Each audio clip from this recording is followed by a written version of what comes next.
আরে ভাই, আমরা যে এই ওয়াল কাটা ব্লেডটা লাগাই তা আসলে এটা লাগানোর কি কোনো নিয়ম আছে? মানে এটার কি কোনো উল্টো সোজা আছে?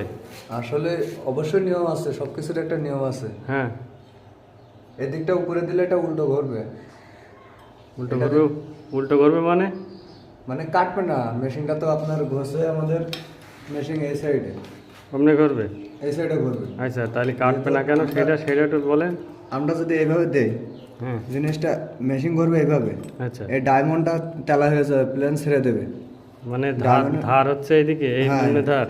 তাহলে কি ঘুরে দিতে হবে? অবশ্যই ঘুরিয়ে দিতে হবে, নাহলে তো আমাদের ডায়মন্ডে ধরবে না, ধার ধরবে না। কারণ এই যে এদিকে ঘুরলে এই যে হাতে বাজছে। মানে ডায়মন্ডের যে ধার, হ্যাঁ, ডায়মন্ডের মুখ অনুযায়ী তো এটা জিনিসটা বসাতে হবে।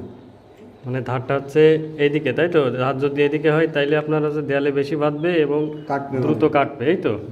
আচ্ছা, তাহলে এটা নিয়মটা আপনারা দেখে রাখেন, যেদিকে হচ্ছে ডায়মন্ডের ধার দেখবেন